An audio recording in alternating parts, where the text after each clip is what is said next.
Good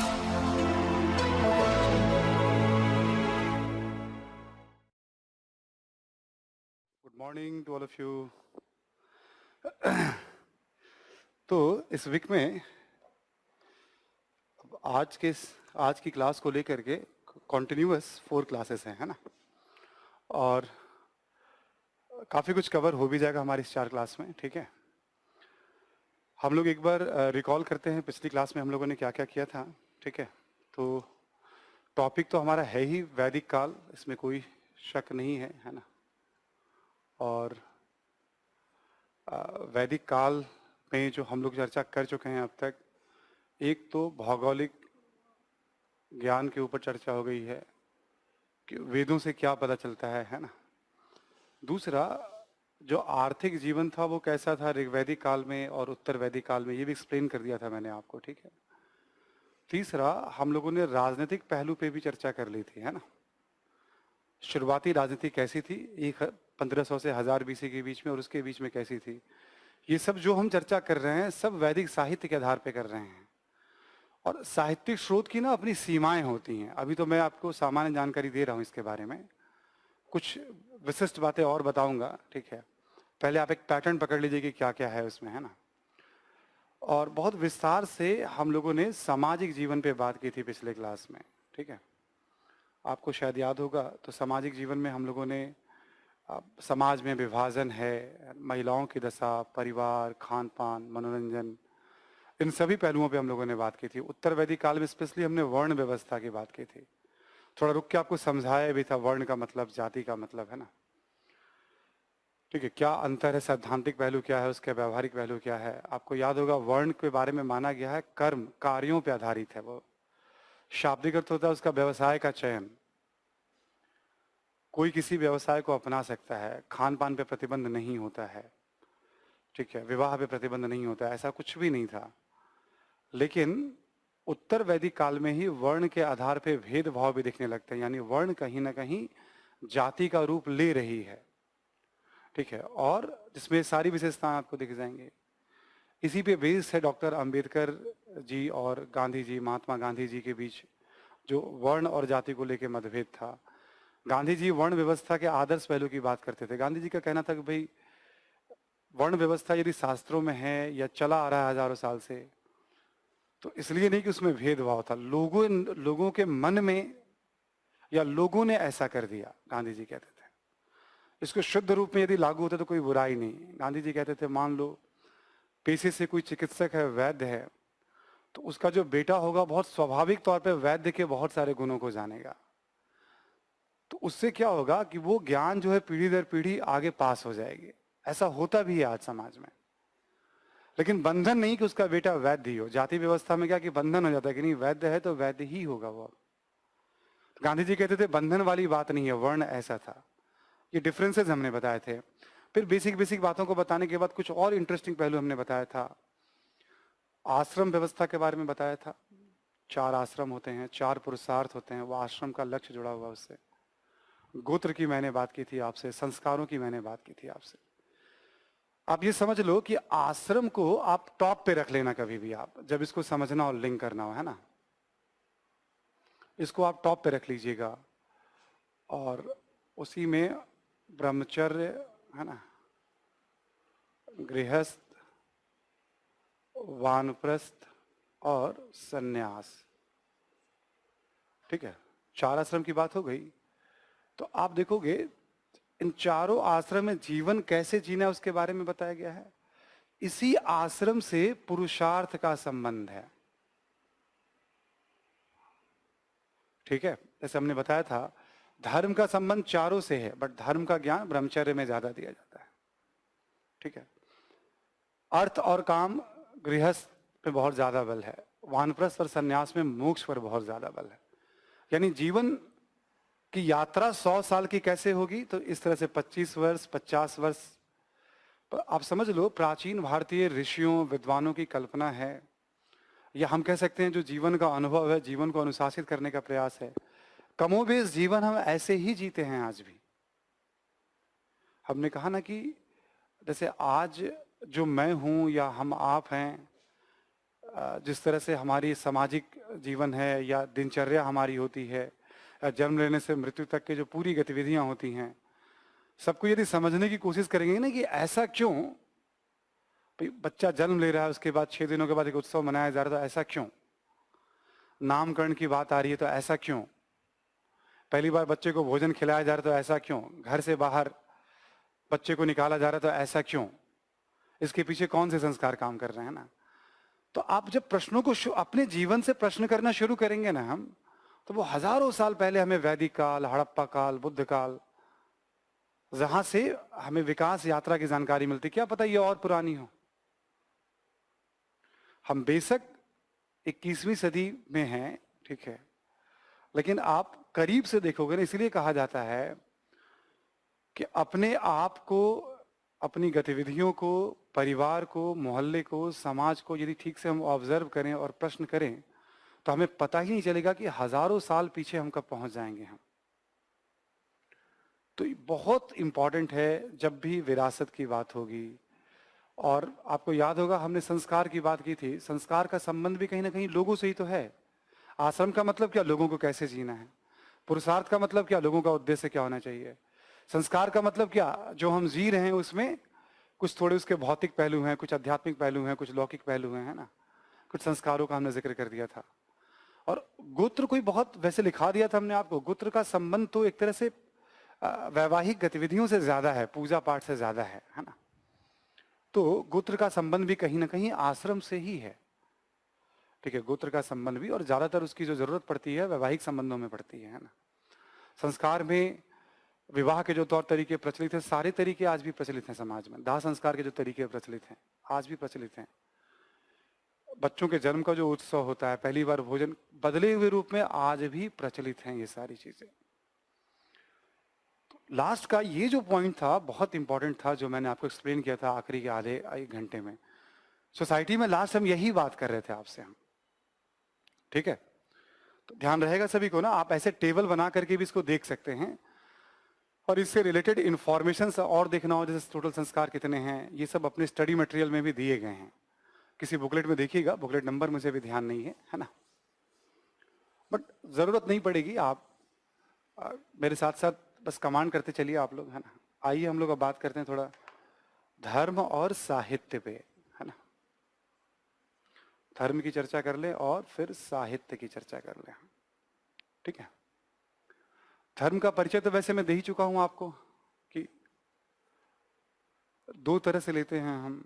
एक हम लेते हैं धर्म का मतलब कर्तव्यों को सेंस में लेते हैं, ड्यूटी के सेंस में लेते हैं, और एक पूजा पाठ पद्धति के सेंस में लेते हैं। पूजा पाठ पद्धति के सेंस में कई बार इसे हम पंथ भी कहते हैं, सेक्ट भी कहते हैं, बट धड़ल्ले से हम धर्म को पूजा पाठ पद्धति के तौर पे भी यूज करते हैं। धर्म और पंथ में क्या अंतर होता है, या पंथ निरपेक्ष राज, धर्म निरपेक्ष राज की अवधारणा क्या होती है, वेस्टर्न आउटलुक, इंडियन आउटलुक, दोनों में डिफरेंसेज है थोड़ा सा, है ना। सोसाइटी में स्पेशली इसको पढ़ने के लिए कहा भी गया है, ठीक है।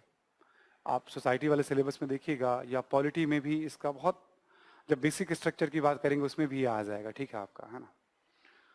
आप 2 चीजों को लेकिन समझ लीजिएगा यहाँ पे। धर्म यानी कर्तव्य एक पहलू है, और एक पहलू है धर्म का पंथ। अभी हम बात करने जा रहे हैं ज्यादातर पंथ के सेंस में, जैसे किताबों में मिलेगा वैदिक धर्म, पंथ, दोनों शब्द मिल जाएंगे आपको। अब वैदिक धर्म में सबसे पहले हम बात करें ऋग्वैदिक धर्म की, जैसे हम पहले बात करते आ रहे हैं, है ना। ऋग्वैदिक धर्म की बात करें हम, तो कुछ पॉइंट्स यहाँ पे हम लिख लेते हैं, 6-7 पॉइंट्स हैं जो आपके लिए उपयोगी होंगे। याद है ना हड़प्पाई धर्म में क्या बताया था हमने? देवी देवता, प्रकृति पूजा, अंतिम संस्कार, कर्मकांड, बलि, अग्नि, यही 7-8 बातें हमने हड़प्पाई धर्म में बताई थी। उसमें से बहुत सारी चीजें वैदिक काल में भी दिखेंगी आपको, आज भी अपने जीवन में दिखेंगी आपको। लेकिन हड़प्पाई धर्म के बारे में दावे से कुछ क्यों नहीं कह सकते थे? क्योंकि लिपि पढ़ी नहीं गई है। अब जो बात कर रहे हैं हम, ऋग्वेद में जिन धार्मिक गतिविधियों का उल्लेख है उसकी बात कर रहे हैं। पहला पॉइंट लिखो इसमें, आप लिखो, ऋग्वेद से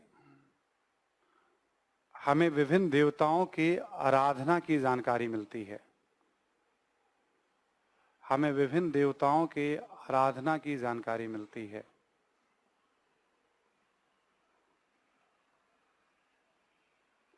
जैसे लिख लीजिएगा आप, इंद्र, वरुण, अग्नि, अग्नि, सोम, पूषण, मरुत, मरुत इत्यादि। ठीक है, बहुत सारी देवताओं की जानकारी मिलती है आराधना की। इसी में लिखें, अर्थात ऋग्वैदिक समाज बहुदेववादी समाज था। अर्थात ऋग्वैदिक समाज बहुदेववादी समाज था।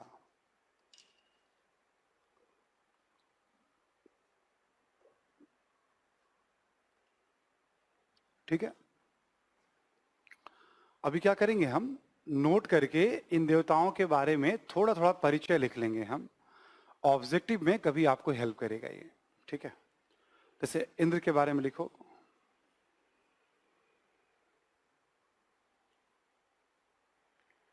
देखो, ऋग्वेद में सर्वाधिक मंत्र इंद्र को समर्पित है। देवताओं की बात कर रहे हैं हम, है ना। ऋग्वेद में सर्वाधिक मंत्र इंद्र को समर्पित है।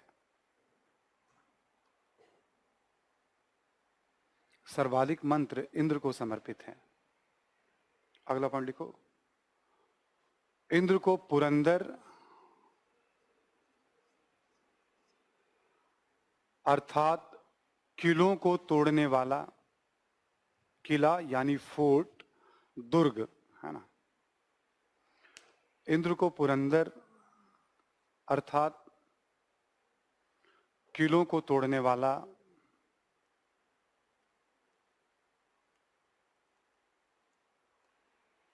कॉमा लेकर लिखिए आप, किलों को तोड़ने वाला, युद्ध का देवता, युद्ध के देवता एवं बादल के देवता के रूप में भी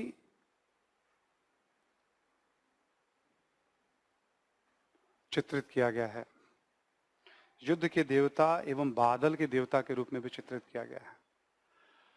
तो ऋग्वेद में इंद्र को किस तरह से बताया गया है ना। ठीक है, किलों को तोड़ने वाला, बादल के देवता, युद्ध के देवता, है ना। और सबसे ज्यादा मंत्र, है ना। हमने क्या बताया कि ऋग्वैदिक समाज में युद्ध की खूब चर्चा मिलती है आर्यों और अनार्यों के बीच में। तो हो सकता है क्योंकि सबसे बड़ी चुनौती जीवन में इंसान को युद्ध लग रही हो, तो सबसे ज्यादा मंत्र इंद्र को समर्पित है ना। इंद्र के बाद आप लिखो वरुण,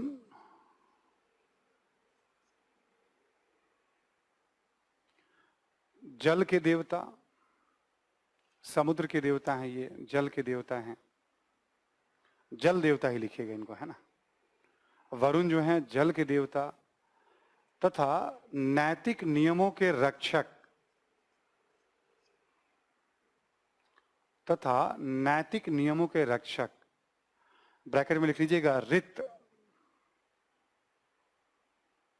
ठीक है, यूपीएससी के प्री में एक बार ये सवाल भी आया है ऋत को लेकर के, है ना। ठीक है, नैतिक नियमों के रक्षक यानी कौन सही करता है, कौन गलत करता है, या सही क्या है गलत क्या है, वरुण को सब पता है। वरुण दंड भी दे सकते हैं यदि आप गलत करेंगे तो आप। तो नैतिक नियम के लिए ऋत शब्द का प्रयोग किया गया है ऋग्वेद में, है ना। तो पूछा भी था ऋत के बारे में एक बार यूपीएससी के प्री में, है ना। इंद्र की चर्चा हो गई है, वरुण की चर्चा हमने कर दी। लिखो अग्नि,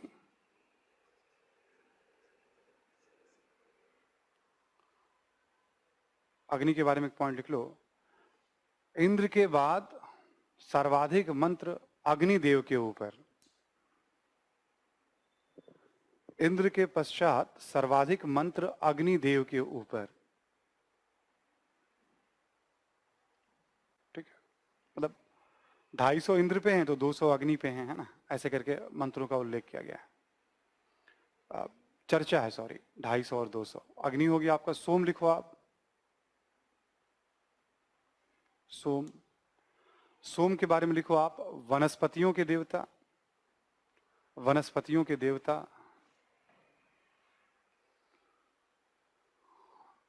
कॉमा देकर के एक पॉइंट और लिख लो आप। ऋग्वेद का 9वां मंडल, वैसे तो 10 मंडल के बारे में नहीं जानना है आपको, लेकिन कहीं कहीं एग्जाम में पूछा है ये।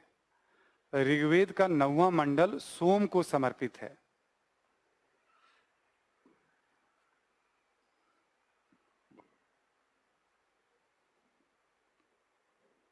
सोम के बाद लिखो पूषण। पूषण के बारे में लिख लो आप पशुओं के देवता। जानवर जो हैं, पशु हैं, पशुओं के देवता। इनका काम था पशुओं को मार्ग बताना यदि वो रास्ते भटक जा रहे हैं तो। क्योंकि पशुपालक समाज है तो आप समझ सकते हो उस हिसाब से एक देवता की भी पूजा की जा रही है। मरुत, आंधी के देवता।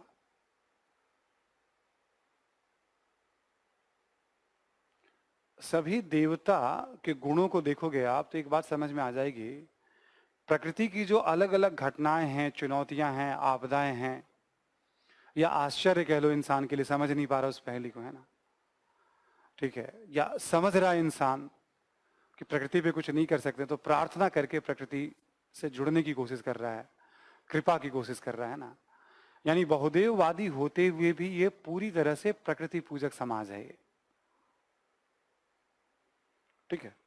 तो पहला पॉइंट हमने क्या बताया ऋग्वैदिक धर्म के बारे में? बहुदेववादी समाज, जैसे अलग अलग देवताओं को, और ये कुछ इंफॉर्मेशन हमने आपको दे दी है देवताओं के बारे में, ठीक है, नोट करके लिख लिया आपने। दूसरा पॉइंट लिखो, ऋग्वेद में देवियों की आराधना का भी उल्लेख है।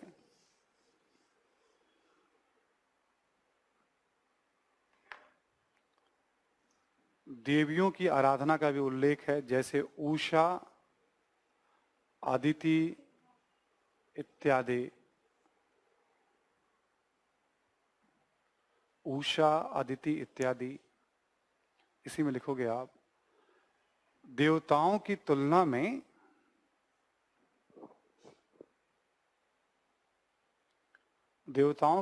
में अपेक्षाकृत कम महत्व दिया गया है। मतलब कम महत्व का क्या है, आप कितनी बार उल्लेख मिल रहा है या कितने मंत्र मिल रहे हैं।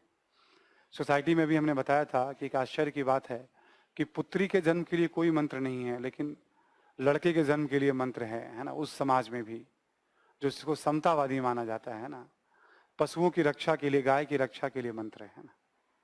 तो दूसरा आप फीचर आप दे सकते हो कि देवियों की आराधना भी होती थी, है ना, उषा, अदिति, है ना, ये सब सूर्य के अलग अलग रूप हैं।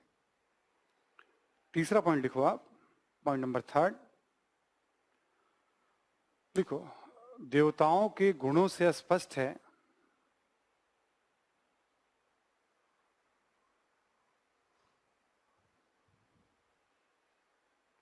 देवताओं के गुणों से स्पष्ट है कि ऋग्वैदिक समाज में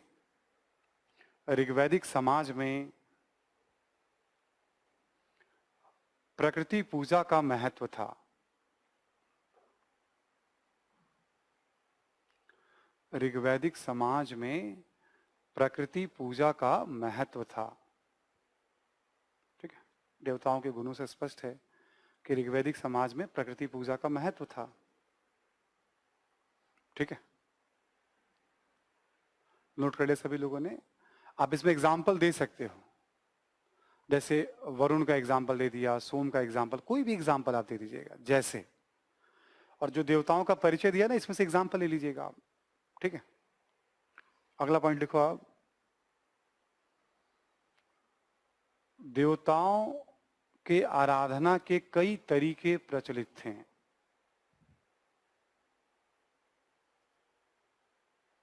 देवताओं के आराधना के कई तरीके प्रचलित थे, जैसे यज्ञ,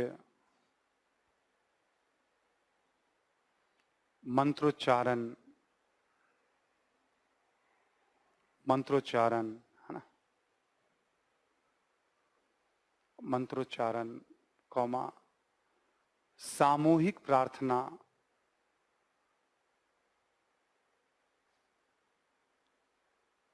व्यक्तिगत प्रार्थना, यानी इंडिविजुअली कोई प्रार्थना कर रहा है या मिलकर ग्रुप में प्रार्थना कर रहा है ना, इत्यादि। यानी देवताओं को खुश कैसे किया जाए, है ना, ये है। इसी में लिखो आप, सामूहिक प्रार्थना सर्वाधिक लोकप्रिय थे।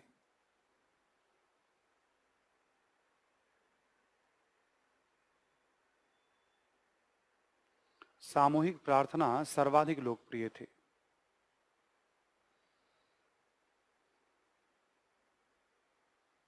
क्लियर सभी को? मतलब सब, चूंकि देखो कबायली समाज है ना, तो लोग ज्यादातर साथ में रहते हैं, तो जहां भी है एक पर्टिकुलर अवसर देख करके लोगों ने पूजा करी, प्रार्थना करी। तो सबसे ज्यादा क्या है, सामूहिक प्रार्थना, ठीक है, जो मोस्ट पॉपुलर वे था पूजा का उस समय। अगला पॉइंट लिखो, पूजा का प्रमुख उद्देश्य भौतिक सुखों की प्राप्ति।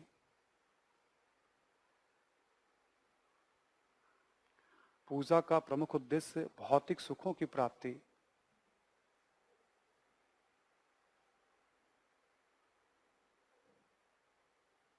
ठीक है, यानी सुख सुविधाओं की बात की जा रही है, तो ज्यादातर जो है, और मोक्ष की भी बात की जा रही है, ज्ञान की भी बात की जा रही है, लेकिन सबसे ज्यादा भौतिक सुख।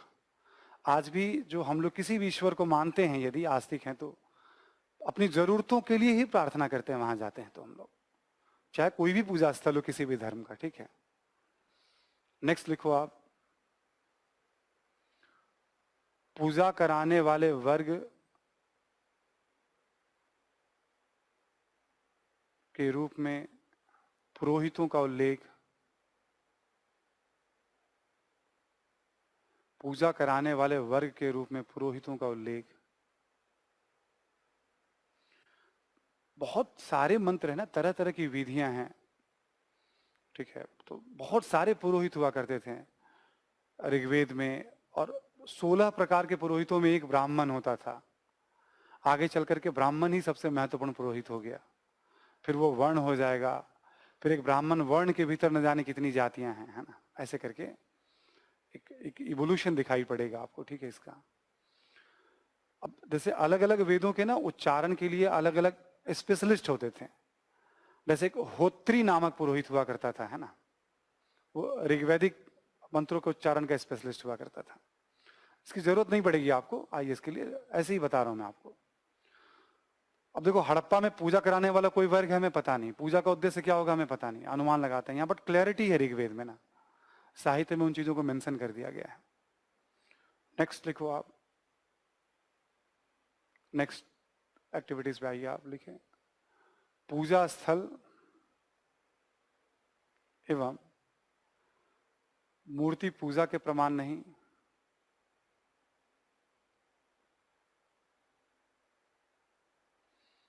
यानी पूजा स्थल की जानकारी नहीं है, मूर्ति पूजा के प्रमाण नहीं है, है ना, ये दो बातें ध्यान रखने वाली है ऋग्वैदिक साहित्य से भी और पुरातत्व से भी।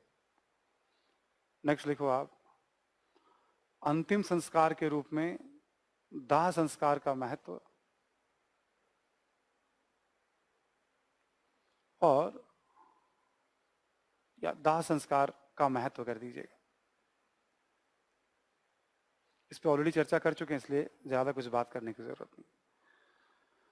मैंने आपको क्या समझाया था, एक इंपॉर्टेंट जो आइडिया दिया था पिछले क्लास में भी, कि देखो संस्कृति में कला और धर्म पे यूपीएससी ज्यादा सवाल क्यों पूछती है, क्योंकि इसमें ज्यादा बदलाव नहीं हुआ, ये हमारे जीवन में आज भी है।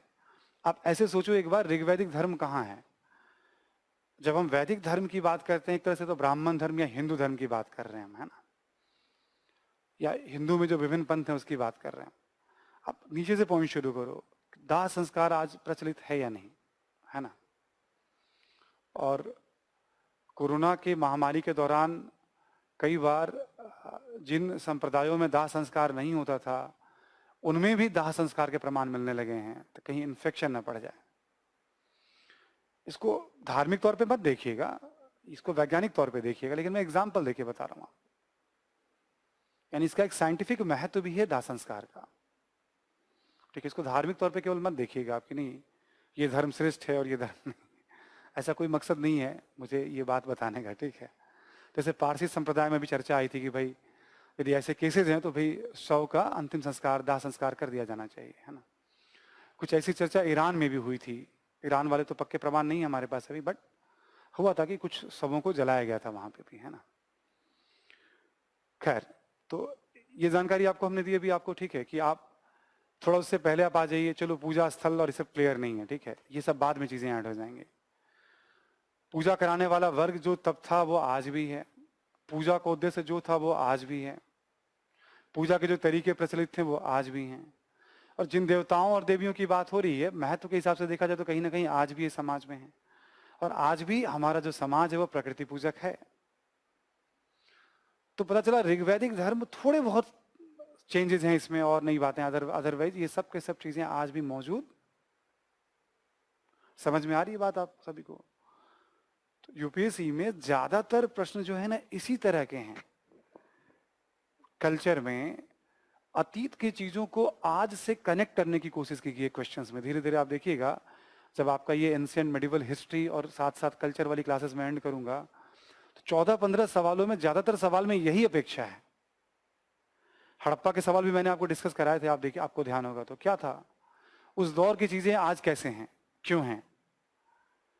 तो सेम अप्रोच, तभी तो मैंने आपको आश्रम, पुरुषार्थ, संस्कार, धर्म, जो जरूरत की चीजें हैं वहां थोड़ा रुक करके और अधिक समझा के, बता के, लिखा के, जो मेंस में ज्यादा काम आएंगे या जीवन जो हम जी रहे हैं उसमें जिसका थोड़ा कम महत्व है उसमें भी काम की बातें लिखा दे रहा हूं मैं आपको। जैसे राजनीति, अर्थव्यवस्था लिखा दी मैंने आपको।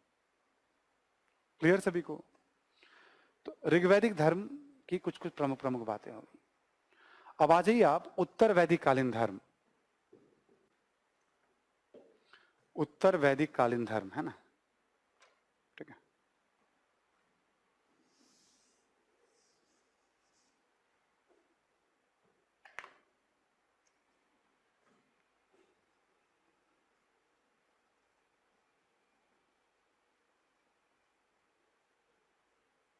ठीक है, इसमें ज्यादा नहीं है, कुछ पॉइंट्स आपको लिखने हैं यहां पे भी।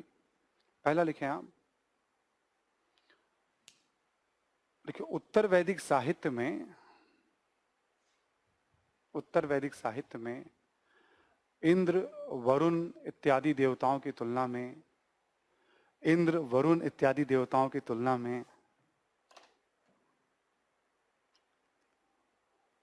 वरुण इत्यादि देवताओं की तुलना में ब्रह्मा, विष्णु,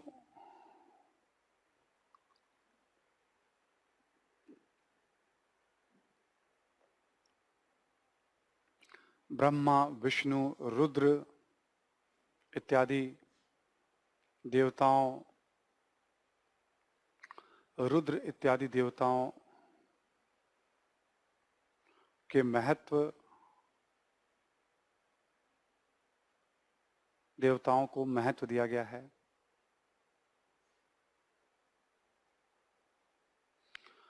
तो ब्रह्मा, विष्णु और महेश की जो अवधारणा है हिंदू धर्म में त्रिदेव की अवधारणा, उसके प्रारंभिक संकेत आपको मिल जाएंगे उत्तर वैदिक साहित्य में। ब्रह्मा, विष्णु और एक है ना कि भाई सृष्टि के रचयिता हैं, एक पालन करता है, एक संहार करता है। रुद्र शिव का ही एक रूप है, ठीक है।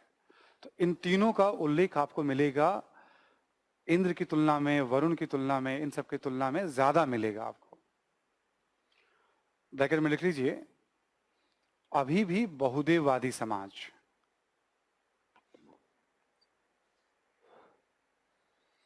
अभी भी बहुदेववादी समाज,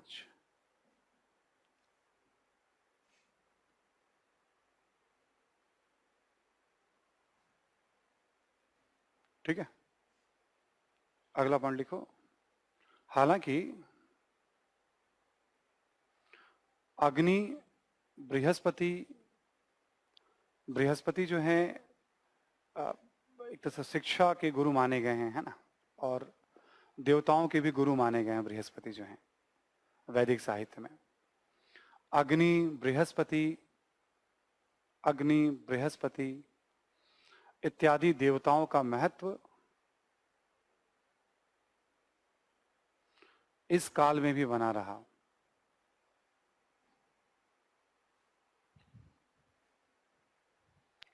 कुछ देवताओं का महत्व गिरा है तो कई देवताओं का महत्व जैसे अग्नि और बृहस्पति का महत्व बना हुआ है इस काल में। उसी तरह से चर्चा मिल रही जैसा ऋग्वेद में मिल रही है चर्चा। नेक्स्ट लिखो, देवी पूजा या देवियों की आराधना की भी जानकारी मिलती है।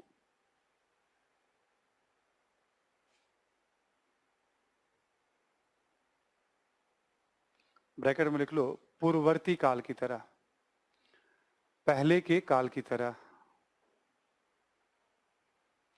पूर्ववर्ती काल की तरह। उषा, अदिति और भी पृथ्वी है, अरण्यानी है, निशा है, ऐसे करके ना रात्रि को भी देवी के तौर पे माना गया है। तो देवियों का भी उल्लेख मिलता है जब हम बात करते हैं तो। नेक्स्ट लिखो आप, यानी अभी भी देवताओं की तुलना में कम महत्व है। लिखो, वर्ण व्यवस्था का प्रभाव धार्मिक जीवन पर दिखाई पड़ता है, धार्मिक गतिविधियों में दिखाई पड़ता है। वर्ण व्यवस्था का प्रभाव धार्मिक गतिविधियों में दिखाई पड़ता है। पूषण को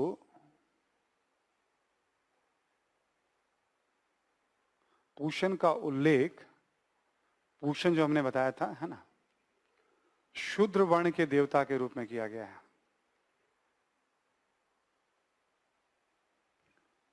इससे भी पता चलता है कि समाज में भेदभाव या समाज छुआछूत की तरफ बढ़ रहा था, है ना। तो जो वर्ण और जाति का जो भेद बताया जाता है ना, वो थोड़ा घालमेल जैसा मुझे भी प्रतीत होता है कि वो सब चीजें उस दौर में आ गई होंगी जिससे भेदभाव को बढ़ावा मिले, है ना। अब एक वर्ण के लिए अलग देवता ही आप कर दे रहे हैं आप, है ना, तो ये तो भेदभाव का ही है ना। बहुत से और भी एग्जाम्पल मिलते हैं। अंतिम संस्कार में किस वर्ण का अंतिम संस्कार कैसे होगा उसमें अंतर है, किस वर्ण को संबोधित कैसे किया जाएगा उसमें अंतर है। ठीक है, ऐसे बहुत से एग्जाम्पल हैं जिसकी जरूरत आपको नहीं है। ऐसे 5-7 एग्जाम्पल हम लोग ऑप्शनल वाली क्लासेस में अलग अलग एग्जाम्पल हम लोग लेते रहते थे कि जिससे और डिफरेंसेस को उठा पाए। ये मैं जो एस्टैब्लिश एग्जाम्पल है ना, जो किताबों में दिया हुआ उसको ही ले लेता हूँ इसमें, ताकि आपका ध्यान चला जाए कि देखो भेदभाव, तमाम समानता के बावजूद पुत्री के लिए कोई मंत्र नहीं है, देवियों को तुलनात्मक रूप से कम महत्व दिया गया है, एक अलग वर्ण के देवता की बात की जा रही है ना। ठीक है, आप शूद्र वर्ण को उपनयन से रोका जा रहा है। यानी 4-6 एग्जाम्पल आप सबको जमा करोगे तो यहीं आपको भेदभाव के एग्जाम्पल मिल जाएंगे आपको, जितने एग्जाम्पल मैंने कोट किए हैं अभी तक। ठीक है, अगला पॉइंट लिखो, इस दौर में भी पूजा की पद्धति ऋग्वैदिक काल की तरह,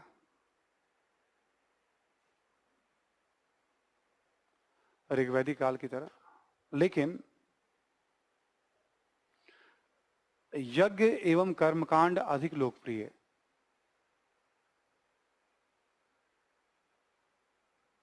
यज्ञ एवं कर्मकांड अधिक लोकप्रिय तथा पशु बलि का भी महत्व बढ़ा।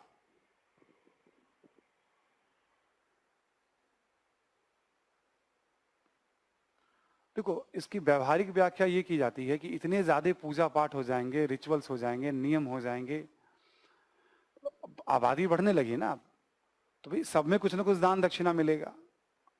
ठीक है, एक इसकी व्यवहारिक व्याख्या ये की जाती है कि इतना तो उत्पादन होने ही लगा था कि अब गैर उत्पादक वर्ग भी सरवाइव कर सकते थे लोहे के खास करके खेती में उपयोग के साथ। ठीक है, तो ये एक आपको चेंजेस दिखेगा। यज्ञ, कर्मकांड, पशु बलि, मंत्रोच्चारण को भी खूब महत्व दिया गया है। मंत्र का शुद्ध उच्चारण होना चाहिए, तब उसका इम्पैक्ट होता है।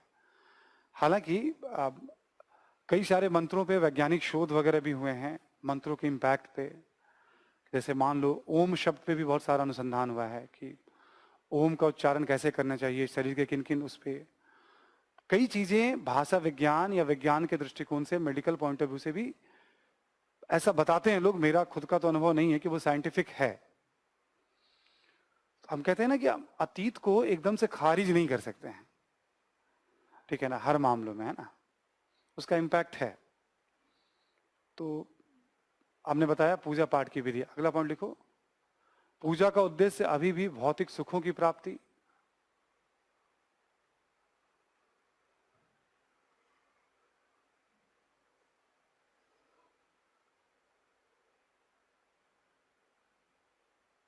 ठीक है। नेक्स्ट लिखो, पूजा कराने वाले वर्ग के रूप में ब्राह्मणों की लोकप्रियता।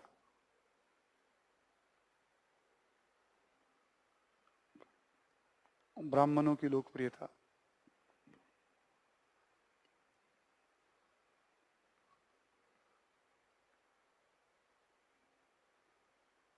ठीक है। एक और पॉइंट लिखो, अंतिम संस्कार के रूप में दाह संस्कार,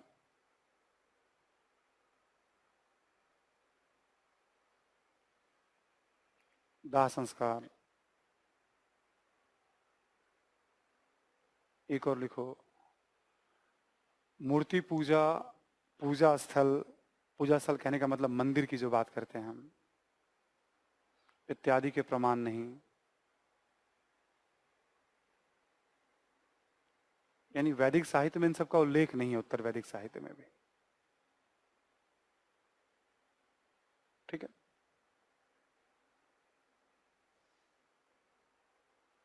एक लास्ट पॉइंट इसमें और लिखो, उत्तर वैदिक काल के अंत में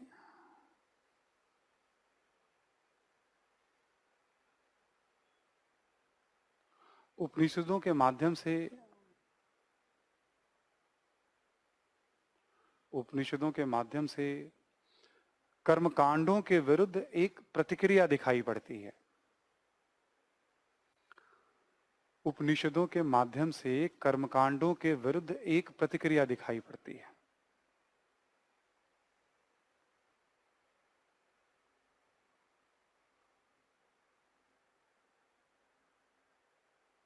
ठीक है। कर्मकांडों के विरुद्ध एक प्रतिक्रिया दिखाई पड़ती है। करेक्ट सभी को लिखें। और ज्ञान के माध्यम से उपनिषदों में मोक्ष पर बल दिया गया। मैं समझा रहा हूं इस पॉइंट को। ज्ञान के माध्यम से उपनिषदों में मोक्ष पर बल दिया गया।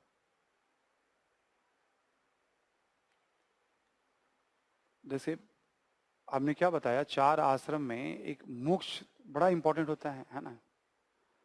ठीक है। मोक्ष का मतलब है आवागमन के चक्र से मुक्ति की बात की जाती है ना।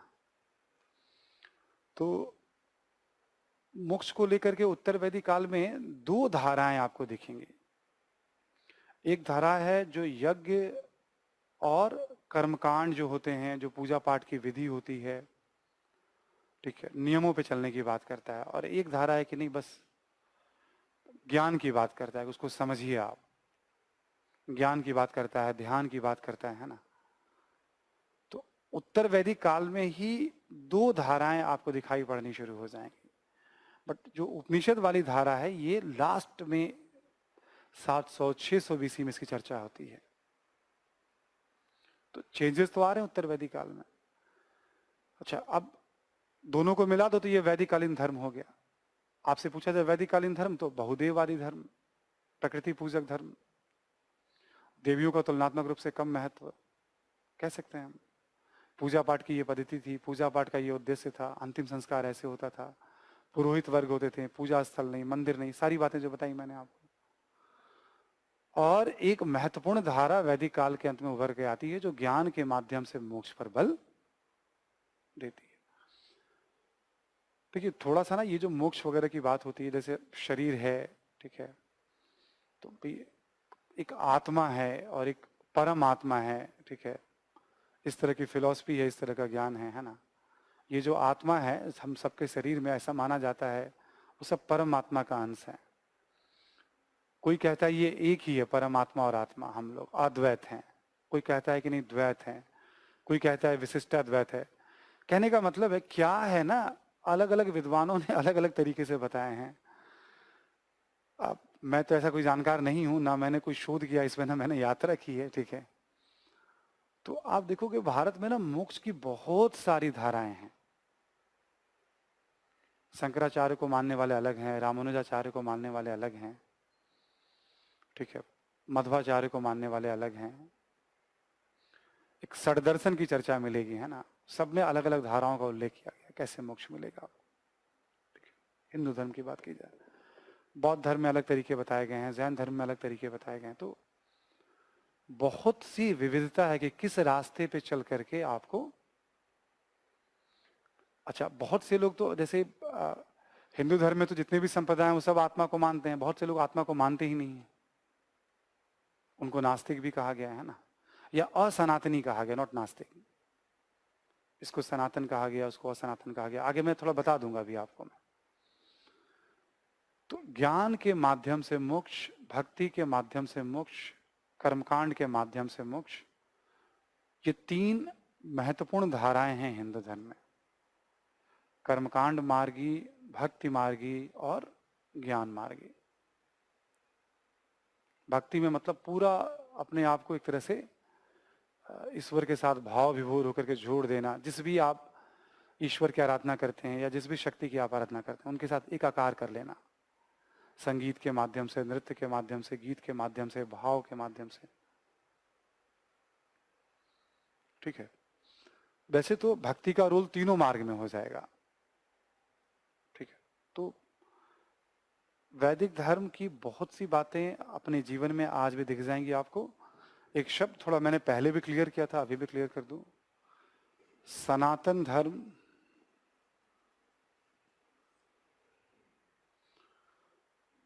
जो चीजें अनादिकाल से चली आ रही हैं, है ना,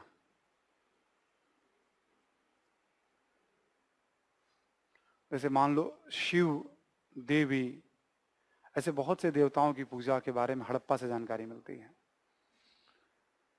हड़प्पा सभ्यता के पहले कब से प्रचलित है पता नहीं, लगभग उस तरह की पूजा पद्धति हमें वेदों में भी दिखाई पड़ती है कुछ, है ना। तो सनातन धर्म जो धर्म अनादिकाल से, और सनातन धर्म का ही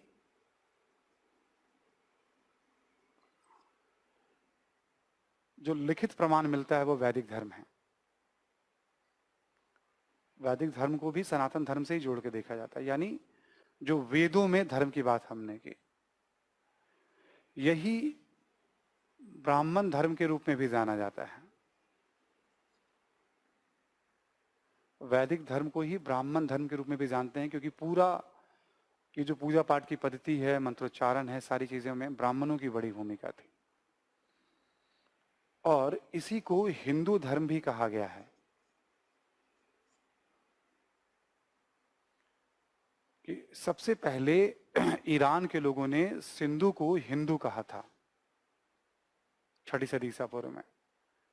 फिर जो उत्तर पश्चिम से आते थे, अरब वाले आए, उन्होंने भी हिंदू कहना शुरू किया।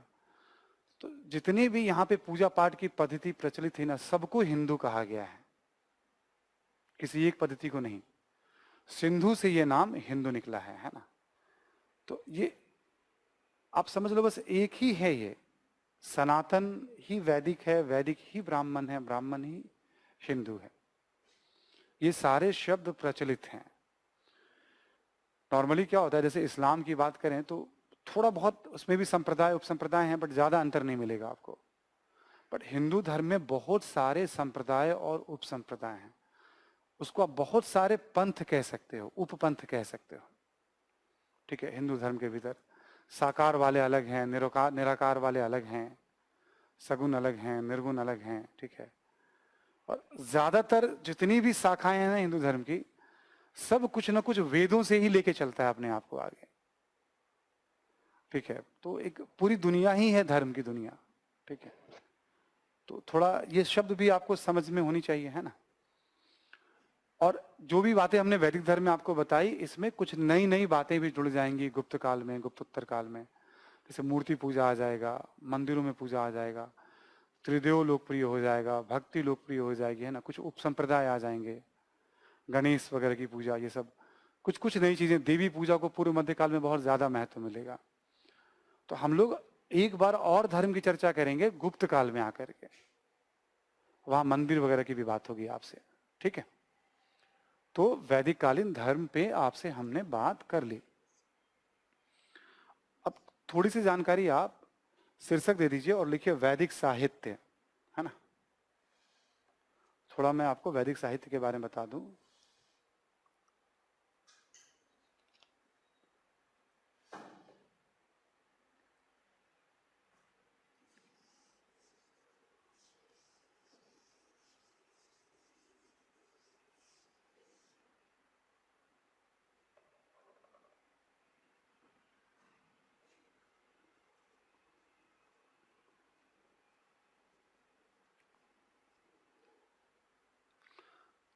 प्राचीन काल में, जैसे हमने कहा, ये जितनी भी जानकारी हमें मिली है सब साहित्य से मिली जो हम पढ़ रहे हैं, है ना।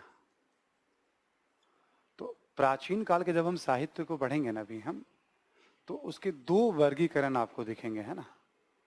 ये मैं लास्ट में वैसे ब्रीफ करूंगा, लेकिन एक बार आपको मैं समझाना जरूरी है थोड़ा सा, है ना। एक धार्मिक साहित्य होता है और एक धर्मेत्तर, ठीक है। इसी में देसी और विदेशी, इसमें भी कह सकते हैं हम, देसी में भी धार्मिक और धर्मेत्तर, विदेशी में भी धार्मिक और धर्मेत्तर। पूरे प्राचीन भारत में साहित्य को धर्म के हिसाब से वर्गीकरण किया जाता है, देसी विदेशी के हिसाब से वर्गीकरण किया जाता है, और भाषा के अकॉर्डिंग वर्गीकरण किया जाता है। ये संस्कृत साहित्य है ना, और ये प्राकृत साहित्य है, ये तमिल साहित्य है, ठीक है। भाषा के हिसाब से भी वर्गीकरण होता है और विधा के हिसाब से भी वर्गीकरण होता है, ठीक है। भाषा के हिसाब से भी वर्गीकरण होता है और यहां लिख दे रहा हूं मैं, विधा के हिसाब से भी। ये नाटक साहित्य है ना, ये काव्य ग्रंथ है। थोड़ा सा आपको जैसे ये आइडिया आ जाएगा, इससे आप वर्गीकरण में काफी सहूलियत महसूस करेंगे। हमने पहला क्या बताया, धार्मिक साहित्य, जैसे एक वर्गीकरण हो गया। अब मान लो धार्मिक साहित्य में हमने लिया ब्राह्मण साहित्य या हिंदू साहित्य। तो जब हम ब्राह्मण साहित्य की बात करते हैं या हिंदू साहित्य की बात करते हैं, तो इसमें वैदिक साहित्य, ठीक है। जो वैदिक साहित्य की बात कर रहे हैं वो कहां पे आएगा, इसी में और भी ग्रंथों की चर्चा होगी, जैसे वेदांग की चर्चा होती है, स्मृति ग्रंथों की चर्चा होगी, महाभारत, रामायण, गीता, पुराण, ठीक है। ये सब हिंदू धर्म से संबंधित साहित्य हैं। ऐसे ही आगे चल के हम बौद्ध साहित्य, जैन साहित्य की बात करेंगे, तो ये धार्मिक साहित्य हो जाएगा हमारा। धर्मेत्तर साहित्य में हम लोग कौटिल्य हैं, कालिदास हैं, मैं बता दूंगा आगे जैसे जैसे बढ़ेंगे हम। फिलहाल तो वैदिक काल है वो पूरी तरह से धार्मिक साहित्य पर आधारित है। विदेशी यात्रियों में भी जैसे फायन है, वेनसांग है, अल्बरूनी है, मेगास्थनीज है, बहुत से यूनानी रोमन यात्री, उन सब की बात करेंगे हम। और वैदिक ग्रंथ लिखी गई है संस्कृत में, तो संस्कृत भाषा का साहित्य हो गया ये। समझ में आ रही है बात सभी को? आप चूंकि मेंस के सिलेबस में भूलिएगा नहीं आप लोग कि साहित्य अलग से लिखा हुआ है। तो क्या ध्यान आपको रखना है, फिर से एक बार, धर्म के आधार पर वर्गीकरण, ठीक है, भाषा के आधार पर वर्गीकरण, विधा के आधार पर वर्गीकरण, और देसी विदेशी, ये चार वर्गीकरण है साहित्य के। ये सबसे महत्वपूर्ण चीज है। मतलब कॉम्प्लिकेटेड से भी कॉम्प्लिकेटेड मेंस में सवाल आएंगे। अभी तो यूपीएससी ने बस थोड़ा विदेशी साहित्य का टच ही किया अभी तो, ठीक है। अभी तो ठीक से इस पे बहुत लोग समझ भी नहीं बना पाते हैं कि कैसे कैसे इसमें डायमेंशंस खुलेंगे, है ना। क्योंकि अलग से हाईलाइट किया गया, तो आपको ये समझना जरूरी है कि चार वर्गीकरण होते हैं साहित्य के, प्राचीन भारतीय साहित्य के। अब मैं आपको क्या करूंगा, जैसे मैं चौथा टॉपिक है हमारा वैदिक काल, टोटल हमें 10 टॉपिक कवर करने हैं एंशिएंट इंडिया में, है ना। हाँ ठीक है ना, क्या, हाँ बता दूंगा मैं, ठीक है, लिखने दो, है ना, रहने तो दिख जाएगा मुझे, इट्स ओके, है ना। क्लियर सभी को? तो चार चीजों के बारे में हम बात करेंगे, है ना, ठीक है। तो वैदिक साहित्य की बात होगी सभी से, क्लियर? एक समझा दिया हमने साहित्य का वर्गीकरण आपको। वैदिक साहित्य के बारे में थोड़ा सा आप लिखिए। हाँ, मैं क्या बता रहा था आपको, टॉपिक नंबर 4 से लेके टॉपिक नंबर 10 तक, अब हर काल में मैं साहित्य का जिक्र करूंगा। जब सारे साहित्य आप पढ़ लोगे ना ऑटोमेटिक हर काल के हिसाब से, फिर लास्ट में जमा करोगे तो धर्म वाला भी क्लियर हो जाएगा, भाषा, विधा, देसी, विदेशी, सारे पॉइंट्स ऑटोमेटिक आपके क्लियर हो जाएंगे। प्रश्न ऐसे भी आ सकते हैं और प्रश्न ऐसे भी आ सकता है कि भाई वैदिक साहित्य के आधार पर वैदिक कालीन धर्म, इसलिए जरूरी होता है, पहला स्टेज यही होता है कि हम काल खंड के हिसाब से पढ़ें, जो मैं आपको करा रहा हूं। यही हिस्ट्री पढ़ने का साइंटिफिक तरीका भी है, जो दिल्ली विश्वविद्यालय और जेएनयू जैसे विश्वविद्यालय में जो इतिहास पढ़ाया जाता था हम लोगों के पुराने दौर में भी, सबसे पहले सोर्स ही बताए जाते थे, ठीक है, और सोर्स पे चर्चा होती थी। क्लियर ना सभी को? तो वैदिक साहित्य ना हिंदू साहित्य या ब्राह्मण साहित्य का एक पार्ट है। अब लिखिए जरा इसके बारे में, वैदिक साहित्य के बारे में। वैदिक साहित्य में क्या क्या आता है? वेद, ब्राह्मण, आरण्यक और उपनिषद।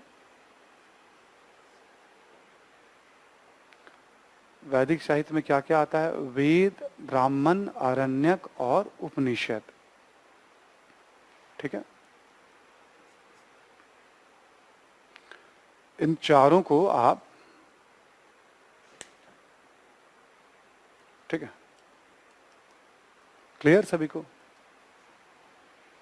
इसके बारे में लिखिए आप जरा, वेद के बारे में लिखिए आप। वेद 4 हैं तो बात कर ही चुके हैं आपसे हम। ऋग्वेद के बारे में लिखें। ऋग्वेद के बारे में 2-4 पॉइंट्स ले लीजिए आप। एक लिख लीजिए आप, हमने आपको बताया था दुनिया में जितनी भी भाषाएं बोली जाती हैं, भाषाविदों ने उसका एक फैमिली बनाया हुआ है। जैसे एक इंडो यूरोपियन फैमिली है, ठीक है, यूरोप में जो भाषा बोली जाती है और भारत में या आसपास के क्षेत्रों में है ना, उसको इंडो यूरोपियन फैमिली है। तो ऋग्वेद के बारे में लिखोगे आप। मैं वैदिक साहित्य के 4 अंग है, वेद, ब्राह्मण, आरण्यक और उपनिषद। मैं वेदों की बात कर रहा हूं आपसे, है ना, सबसे पहले, ठीक है। ऋग्वेद की बात कर रहा हूं। इसमें पहला पॉइंट लिखिए, भारोपीय भाषा का प्राचीनतम ग्रंथ। भारोपीय भाषा का प्राचीनतम ग्रंथ।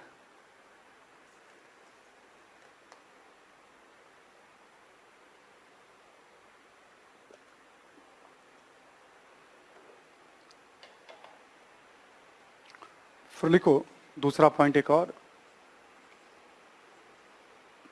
पद्यात्मक शैली में, पद्यात्मक शैली में, ठीक है, यानी काव्यात्मक शैली में, पद्यात्मक शैली में लिखा गया है। नेक्स्ट लिखो आप, प्रमुख विषय हैं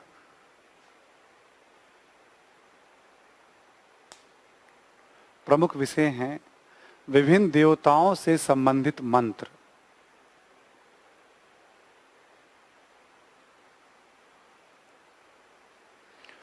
अच्छा, कई बार क्या होता है ना, जैसे आप गाइड पढ़ोगे तो मंत्रों की संख्या, मंडलों की संख्या वगैरह भी मिलेगी। वैसे आप, आर्य शर्मा जी ने भी जिक्र किया है ना, कुछ कुछ थोड़े बहुत इंफॉर्मेशन ले सकते हो आप, बट आईएएस के प्री में 30-40 वर्षों में भी ऐसे कोई सवाल नहीं पूछे गए हैं। जब भी पूछे गए हैं तो कुछ ना कुछ कॉन्सेप्ट्स हैं और कुछ रेलिवेंट फैक्ट्स बेस्ड सवाल पूछे गए हैं, ठीक है। तो तीसरा पॉइंट हमने बता दिया कि मेन सब्जेक्ट क्या है। हाँ, मंडल वर्ड जैसे यूज होता है ना, ऋग्वेद में चैप्टर के लिए समझ लो मंडल शब्द यूज किया गया है। एक जानकारी आप लिख लो, ऋग्वेद 10 मंडलों में विभक्त है।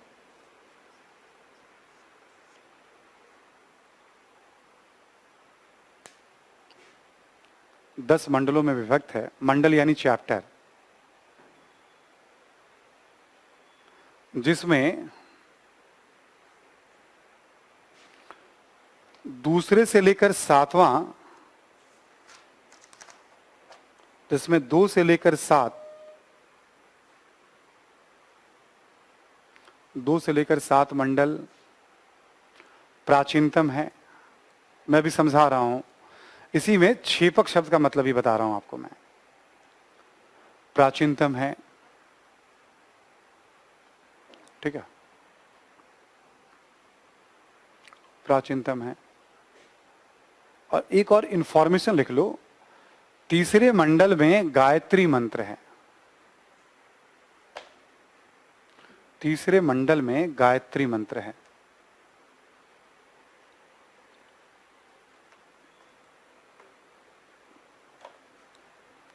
ठीक है, तो एक छोटा सा परिचय हो गया। ये क्या है? इंफॉर्मेटिव परिचय हो गया। ऋग्वेद का एक बड़ा सा परिचय क्या है? ऋग्वेद का भौगोलिक ज्ञान, ऋग्वेद की राजनीति, समाज, अर्थव्यवस्था और धर्म, जो लगभग 4-5 पेज जो मैंने लिखाया वो सब किस पे आधारित है? ऋग्वेद में कही गई बातों पे आधारित है। ये बस किताब का कुछ इंफॉर्मेटिव पार्ट्स हो गया। आपको याद होगा हमने शुरू में बताया था वर्ण व्यवस्था के बारे में और एक क्षेपक शब्द यूज किया था। आपने ध्यान से सुना होगा यदि मेरी क्लास को, तो मैंने बताया था कि अभी क्या है, गुरु शिष्य परंपरा के माध्यम से ऋग्वैदिक ज्ञान एक काल से दूसरे काल में प्रवाहित हो रहा है। ऋग्वेद में जो बातें कही गई हैं भाषा विज्ञान के आधार पे, पुरातत्व के आधार पे ये माना गया है कि ये 1500 से 1000 बीसी के बीच के जीवन की बातें हो सकती हैं।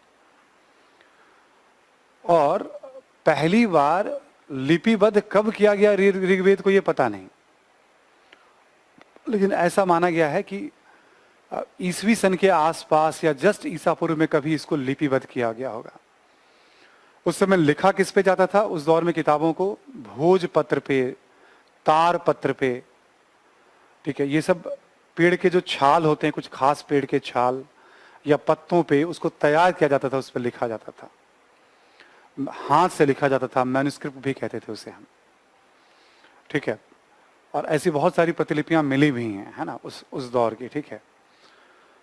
तो अब होता क्या है, मान लो हम जिस काल के बारे में पढ़ रहे हैं वो 1500, 1400, 1300 बीसी है और 1400, 1200 साल के बाद जाके किताब को लिखा जा रहा है, लिपिबद्ध किया जा रहा है। तो बाद के कालों में हो सकता है, जैसे मैंने एक बात आपको बताई, आपने अगली पीढ़ी को बताई, उसने अगली पीढ़ी को बताई, 1200 साल के बाद मैंने जो मूल बात बताई, ठीक है, पता नहीं कितनी बातें हो सकता है बदल जाए उसमें। तो कई सारे विद्वान विभिन्न प्रमाणों के आधार पर ये बताते हैं कि नहीं, जैसे वर्ण व्यवस्था का उल्लेख है तो वो कहते हैं कि एक ही बार उल्लेख है, इससे ये पता चलता है कि उस दौर में ये प्रचलित नहीं था, और भी प्रमाणों के आधार पे। तो क्षेपक का मतलब क्या होता है? बाद में वो चीजें किताब में जुड़ गई होंगी। प्राचीन भारतीय साहित्य की ये परमानेंट आलोचना है। परमानेंट आलोचना का मतलब किसी भी साहित्य की आप चर्चा करोगे, चाहे धार्मिक साहित्य या धर्मेत्तर साहित्य, हर साहित्य में क्षेपक की गुंजाइश बनी रहती है, ठीक है। और अभी जब मैं धर्म की आपसे बात कर रहा था तो आपको याद होगा एक पुरंदर शब्द मैंने यूज किया था, है ना। तो पुरंदर के बारे में हमने क्या बताया था आपको? इंद्र को कहा गया है पुरंदर, किलों को तोड़ने वाला। और होत्री के बारे में हमने क्या कहा था? आपके काम की बात नहीं है ये, बस कुछ सवाल है, मैं आपको एड्रेस कर दे रहा हूं। होत्री, उद्गात्री, अधर्वयु, ये 3 बड़े स्पेसिफिक हैं पूजा कराने के मामले में। तो ऋग्वेद में जो पूजा का स्पेशलाइजेशन होता था वो होत्री के पास होता था, यजुर्वेद में जो होता था वो अधर्वयु के पास होता था, सामवेद में जो होता था वो उद्गात्री के पास होता था, है ना। तो ये स्पेसिफिक ऐसे करके हैं, स्पेशलाइजेशन हुआ करता था, ये आगे बढ़ता चला जाएगा, ठीक है। क्षेपक जो बाद में जुड़ गई है, पुरंदर यानी किलों को तोड़ने वाला, है ना, और उद्गात्री मैंने बताई दिया आपको उसके बारे में। अभी हम क्या कर रहे हैं? साहित्य का भी एक छोटा परिचय ले रहे हैं, इसके बाद एक बड़ा परिचय लेंगे हम, ठीक है। ऋग्वेद के बाद लिखो आप यजुर्वेद। यजुर्वेद,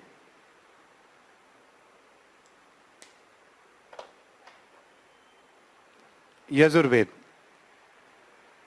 इसके बारे में लिखो आप। यजुर्वेद के बारे में मुख्य विषय है यज्ञ एवं कर्मकांड,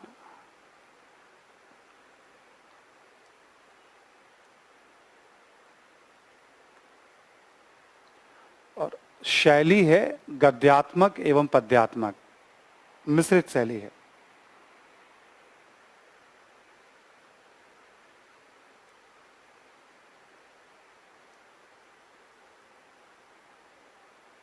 ठीक है। तो यजुर्वेद के बारे में देखो, इन सब की ना शाखाएं भी होती थी गुरु के हिसाब से। मतलब एक होता ना साहित्य का परिचय, ठीक है। तो आप वैसे तो मतलब मेरा सुझाव ये कि उसकी जरूरत ही नहीं है आपको, क्योंकि हम जो बेसिक किताबों को लेके चलते हैं उसमें इस तरह का कोई बहुत डिस्क्रिप्शन, चूंकि ऋग्वेद पे न जाने कितने लोगों ने पीएचडी कर रखा होगा, ठीक है।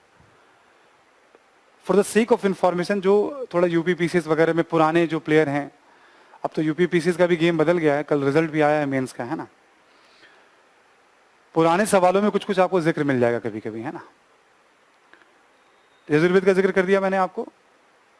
अब लिखो सामवेद, लिखो पहला पॉइंट, मुख्यतः ऋग्वैदिक मंत्रों को गायन की शैली में,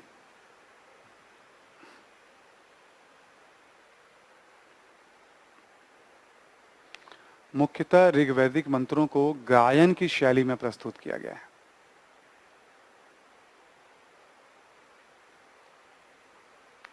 ठीक है, शैली है गाने वाली, छंद में, कि कैसे गाया जाए मंत्रों को। मुख्यतः कुछ नए मंत्र भी हैं, वरना ऋग्वैदिक मंत्रों का ही रिपीटिशन है सामवेद में। ठीक है, एक और पॉइंट लिखो सामवेद के बारे में, संगीत शास्त्र का इसे प्राचीनतम ग्रंथ माना जाता है।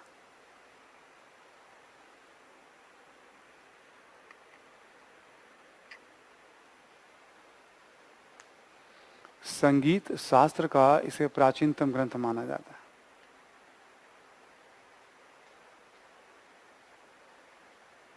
ठीक है, हम चारों वेदों का एक छोटा सा परिचय ले रहे हैं हम, है ना। चौथे नंबर पे लिखो आप अथर्ववेद। लिखो प्रमुख विषय हैं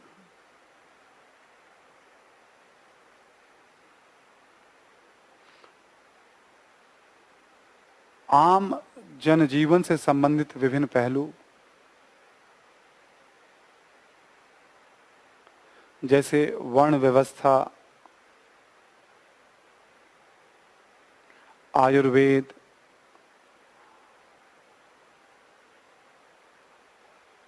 अंधविश्वास इत्यादि।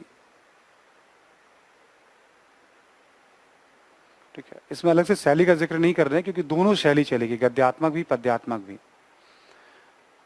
अंतर क्या है कि बाकी जगह क्या देखोगे आप, मंत्र और पूजा पाठ है। अथर्ववेद में मंत्र बहुत कम है, आम जनजीवन के बारे में ज्यादा उल्लेख है। ये सबसे बाद का वेद माना गया है अथर्ववेद जो है। ठीक है, तो 4 वेद का उल्लेख मिलता है ना, मैं 4 वेद की बात करते हैं। नोट करके लिख लो आप, प्रथम 3 वेदों को त्रय भी कहते हैं। प्रथम 3 वेदों को त्रय भी कहते हैं।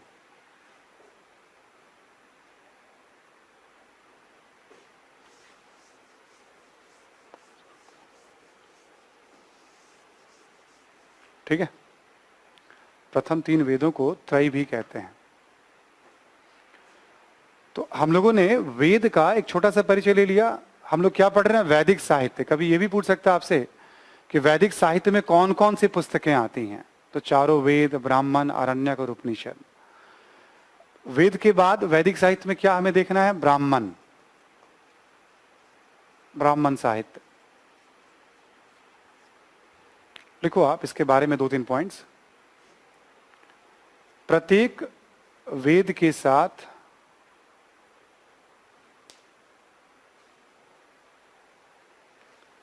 ब्राह्मण साहित्य भी संबंधित है। जैसे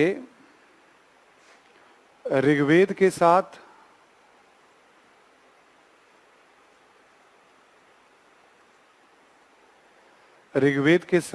ऐतरेय ब्राह्मण,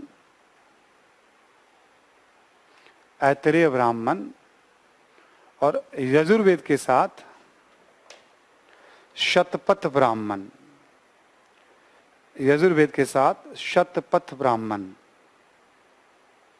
ठीक है, शतपथ ब्राह्मण।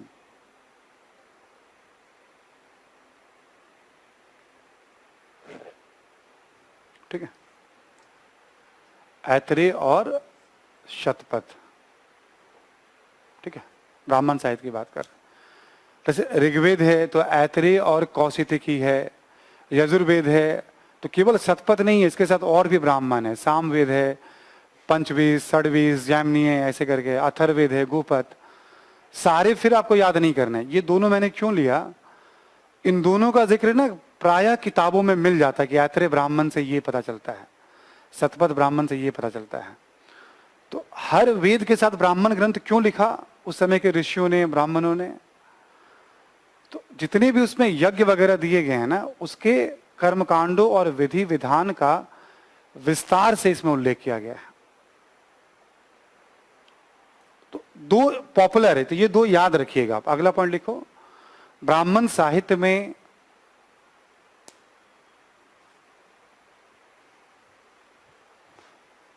कर्मकांडों की विस्तार से व्याख्या की गई है।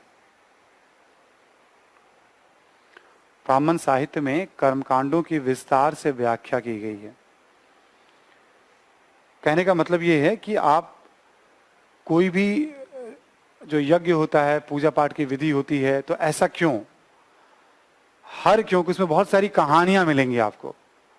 एक बार ऐसा हुआ, ठीक है, तो ऐसे करके ना बहुत सारी स्टोरी मिलेगी इसके अंदर। तो ब्राह्मण क्या है, एक तरह से कथा प्रधान, कर्मकांड प्रधान। तो वेदों की ना, मतलब वेदों के ज्ञान को कैसे लिया जाए, तो दो धाराएं हैं। एक कर्मकांडीय धारा है जिसको ब्राह्मण कहते हैं, और एक ज्ञान मार्गी धारा है जिसे आरण्यक और उपनिषद कहते हैं। कि कर्मकांडों पे मत जाइए, उसके मर्म को समझिए, उसके ज्ञान को समझिए, उस पे आचरण करिए, उस पे ध्यान करिए आप। तो ब्राह्मण कर्मकांडों पे बल देता है, ठीक है। तीसरा लिखो, आरण्यक साहित्य।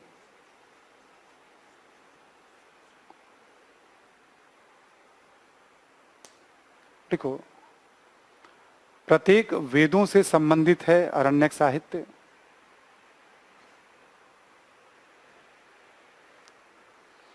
प्रत्येक वेदों से संबंधित है आरण्यक साहित्य।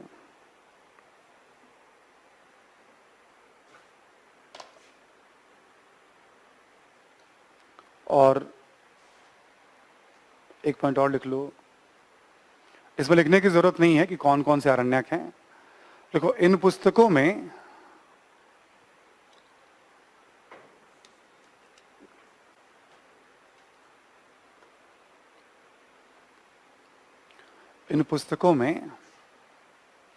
कर्मकांडों पर प्रश्न उठाए गए हैं।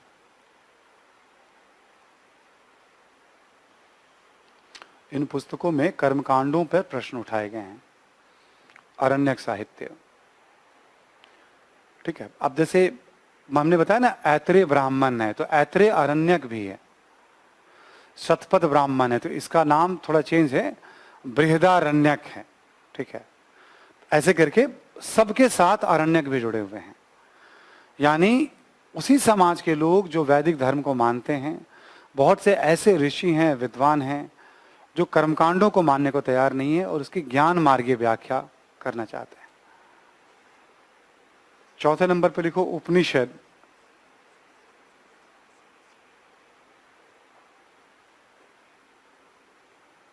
लिखो, उपनिषद का शाब्दिक अर्थ होता है गुरु के समीप।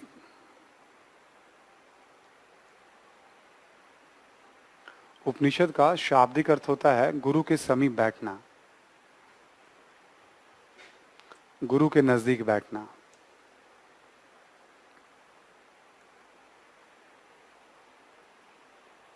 ठीक है।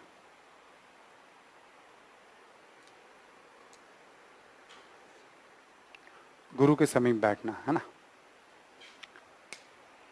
इसमें लिख लो आप, प्रत्येक वेदों के साथ वैदिक काल के अंत में, प्रत्येक वेदों के साथ वैदिक काल के अंत में उपनिषद साहित्य की भी रचना की गई। उपनिषद साहित्य की भी रचना की गई है। जैसे लिख लो आप, ऋग्वेद से संबंधित ऐत्रेय उपनिषद, ऋग्वेद से संबंधित ऐत्रेय उपनिषद, और यजुर्वेद से संबंधित बृहदारण्यक उपनिषद,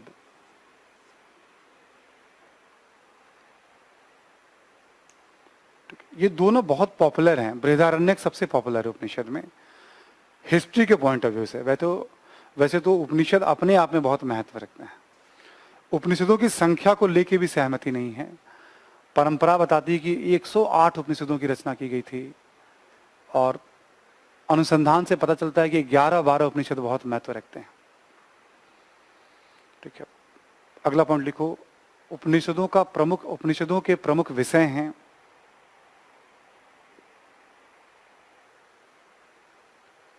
आत्मा, परमात्मा, मृत्यु, मोक्ष, पुनर्जन्म। आत्मा, परमात्मा, मृत्यु, मोक्ष, पुनर्जन्म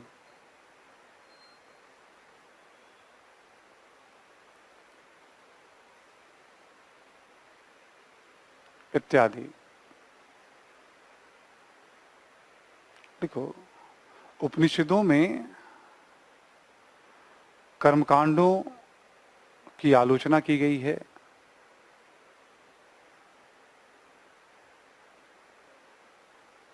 और ज्ञान के माध्यम से मोक्ष पर बल दिया गया है।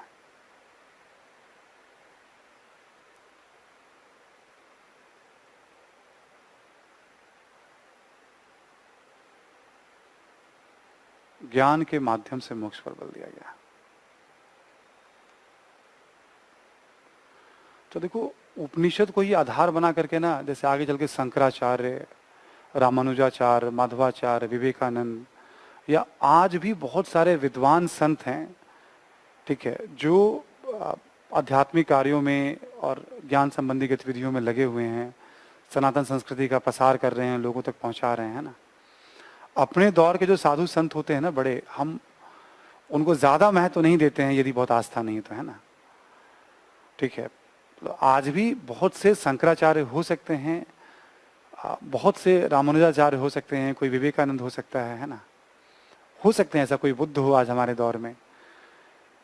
ऐसा इतिहास की जो समझ कहती ये है कि 200, 300, 400 वर्षों के बाद उनको शायद वही दर्जा मिलेगा जो आज हम बुद्ध को देते हैं, है ना। तो ऐसे लोग भी होते हैं हर दौर में।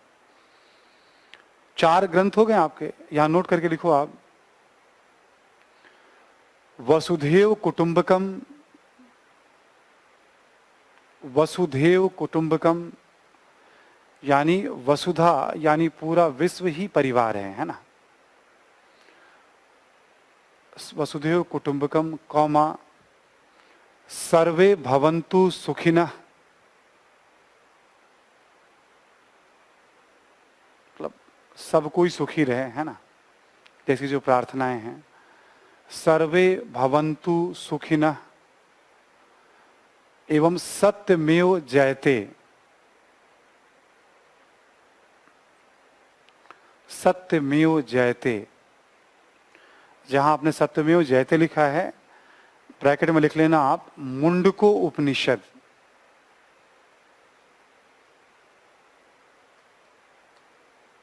ठीक है, सत्यमेव जयते इत्यादि विचार उपनिषदों से लिए गए हैं।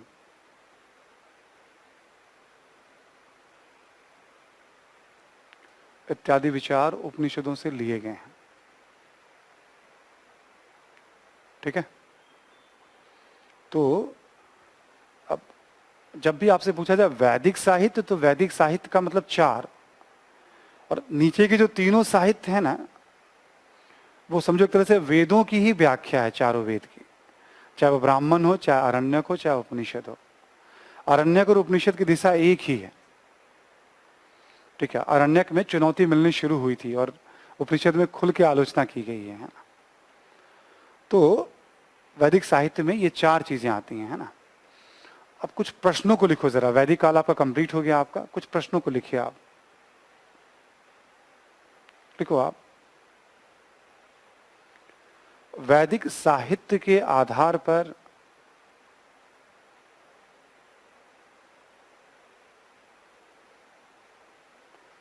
साहित्य के आधार पर समकालीन संस्कृति का संक्षेप में वर्णन करें।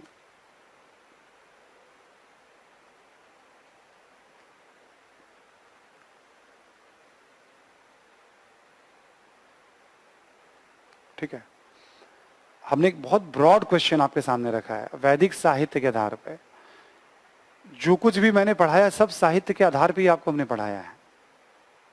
संस्कृति में क्या क्या आता है ये भी हमने बता दिया। ऑर्डर वैसा ही रखिएगा आप। धर्म समाज की पहले चर्चा करिएगा, बाकी थोड़ी बहुत अर्थव्यवस्था राजनीति की भी बात करिएगा। ये मेन चर्चा होगी आपके धर्म और समाज, है ना। और थोड़ी साहित्य भाषा की भी चर्चा कर दीजिएगा, आप संस्कृत भाषा में है ना। अब जैसे कल सवाल यूपीएससी में ऐसा भी आ सकता है कि भाई ऋग्वेद के आधार पर समकालीन संस्कृति को बताएं, तो आपको ऋग्वेद का परिचय लिखने की जरूरत नहीं है कि ऋग्वेद में 10 मंडल हैं, दूसरे से 7वां तक प्राचीनतम है, इस सब की कोई जरूरत नहीं है।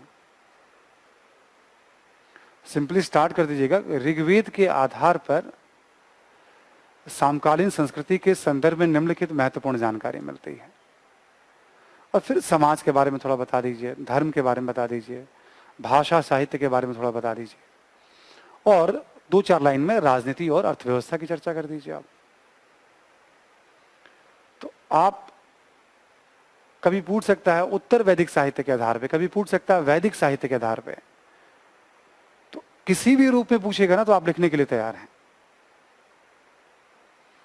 एक और सवाल लिखें आप, लिखो आप, वैदिक साहित्य के आधार पर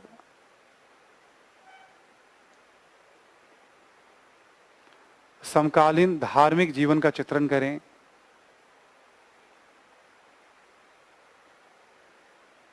और हड़प्पाई धर्म से इसकी तुलना करें,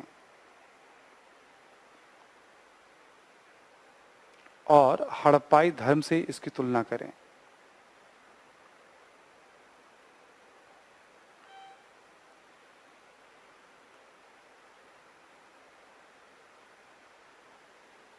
ठीक है, एक धर्म स्पेसिफिक सवाल मैंने ले लिया, एक साहित्य स्पेसिफिक सवाल ले लिया। साहित्य का अलग से परिचय क्यों दे रहे हैं। अभी हमने साहित्य की ज्यादा सीमा नहीं बताई है, एक सीमा बताई है क्षेपक, सारे साहित्य की है।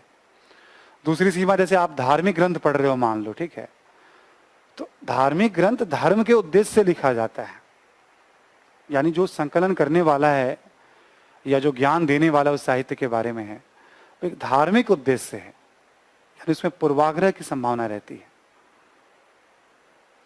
तीसरी सीमा आपको याद होगा, हमने बताया था कि वैदिक साहित्य से हमें जो जानकारी मिलती है मुख्यतः उत्तर और पश्चिम भारत की, न कि संपूर्ण भारत की।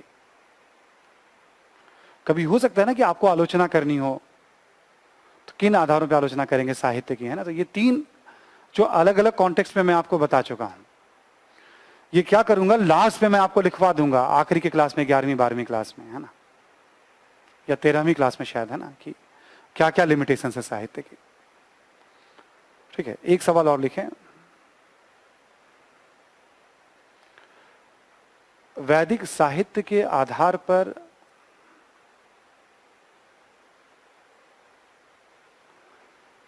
संस्कृति के उन तत्वों को चिन्हित करें संस्कृति के उन तत्वों को चिन्हित करें जो आज भी हमारे जीवन में प्रवाहित हो रहे हैं,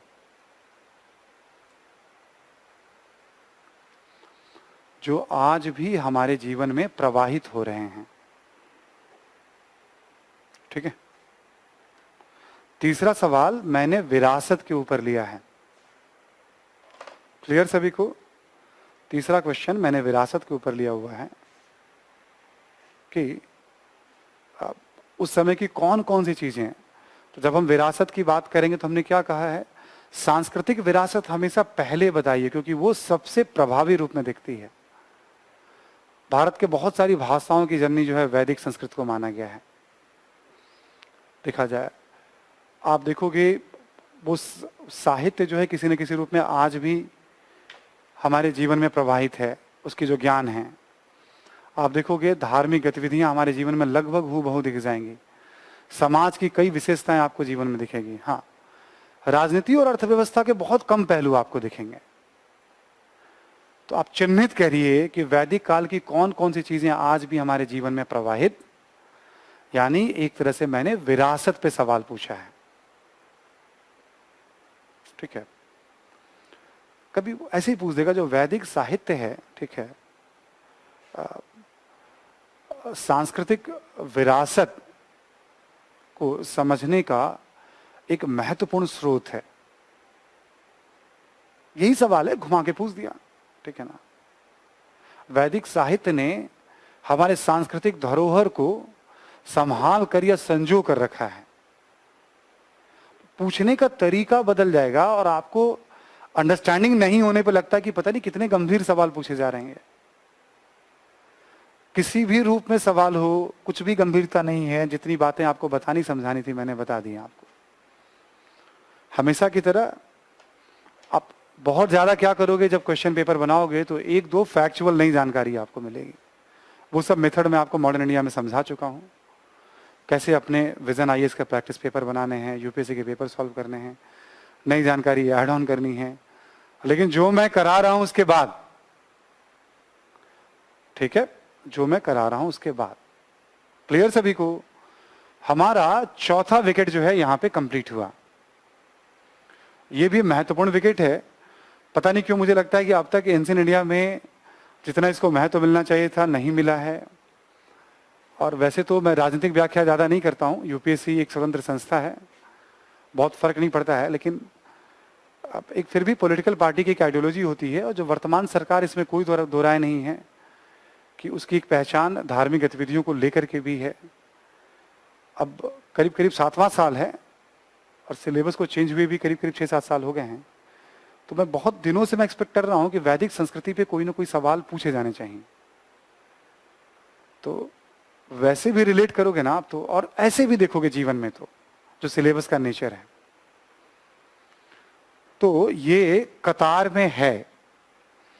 हालांकि ज्यादा फर्क नहीं पड़ता है, मैं फिर बता रहा हूं, सरकार हो ना हो, यूपीएससी एक स्वतंत्र संस्था है, उसमें काफी तार्किक और समझदार लोग बैठे हुए हैं, सिवाय जो हिंदी अनुवाद करने वाली टीम है उसकी, है ना। पता नहीं कहां से हड़प्पा से खोज के निकाला गया है उनको, कि किसी पाषाण युगीन स्थल से निकाला गया अनुवाद करने वाली टीम को, है ना। ठीक है, हो सकता है मोहनजोदड़ो की खुदाई से निकल कर आए हों, और कुछ कुछ शब्द वैसे ही निकाल करके लाते हैं वो। ठीक है, चलिए आगे बढ़ते हैं हम लोग। 5वां टॉपिक हमारा क्या है? बुद्ध काल, सूत्र काल, महाजनपद काल। ठीक है, 6th सेंचुरी बीसी से 4th सेंचुरी बीसी।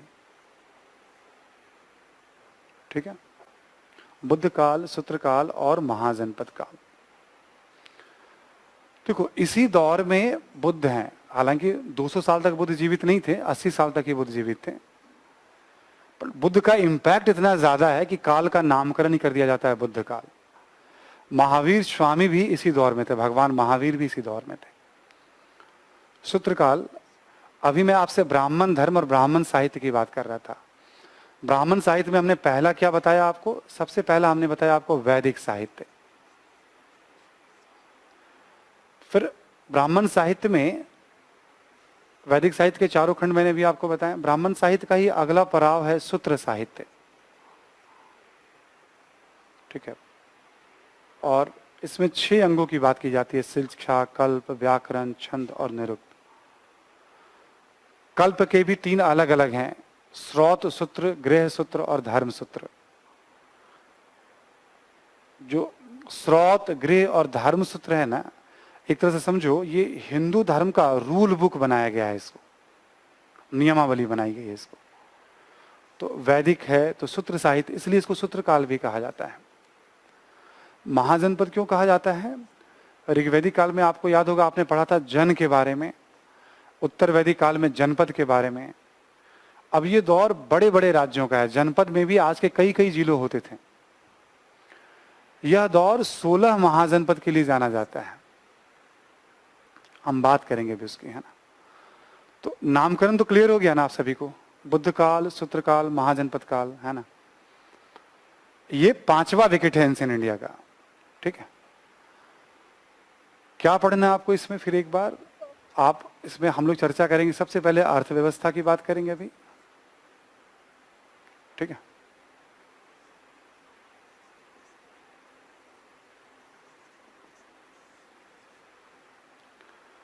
और अर्थव्यवस्था के बाद फिर एक बार हम लोग यहां भी राजनीति की चर्चा करेंगे, जो ऑर्डर हमने पहले रखा है। फिर समाज, ऑब्वियस है धर्म। जब हम धर्म की बात करेंगे तो धर्म के साथ ही कुछ साहित्य की चर्चा करेंगे, और लास्ट में सूत्र साहित्य पे अलग से बात करेंगे आपसे हम। धर्म में ही मैं आपको बौद्ध साहित्य और जैन साहित्य बताऊंगा, और अलग से ब्राह्मण साहित्य बताऊंगा, ठीक है। तो मोटे तौर पे इसके भी ये 4 पहलू हैं, अर्थव्यवस्था, राजनीति, समाज और धर्म, ठीक है। चर्चा की शुरुआत मैं अर्थव्यवस्था से कर रहा हूं, है ना। बाकी तीनों चीजों को आप बता ही दिया आपको, है ना। अर्थव्यवस्था को आप थोड़ा सा पीछे की तरफ चलें, याद करें कैसे पढ़ते हैं, ये थोड़ा मैं बताऊं। उत्तर वैदिक काल में आपको याद है ना, मैंने कृषि का उल्लेख किया था। कृषि में लोहे का उल्लेख किया था हमने, गंगा घाटी की बात की थी। आपको याद होगा पशुपालन का जिक्र था, शिल्प, व्यापार, सिक्के और शहर, यही सारी बातें हमने ऋग्वैदिक काल में भी बताई थी। अब हमें क्या देखना है, बुद्ध काल में क्या क्या चेंजेस आ रहा है इन सब चीजों में, कौन सी नई बातें आ रही हैं। पढ़ने का सिंपल सा तरीका क्या होता है कि एक काल से आप दूसरे काल में जब जाइए, जैसे पशुपालन है, गाय, बैल, भेड़, बकरी पालते थे भैया, ये आज भी पालते थे, तब भी पालते हैं। पशुपालन को लेके कोई नई जानकारी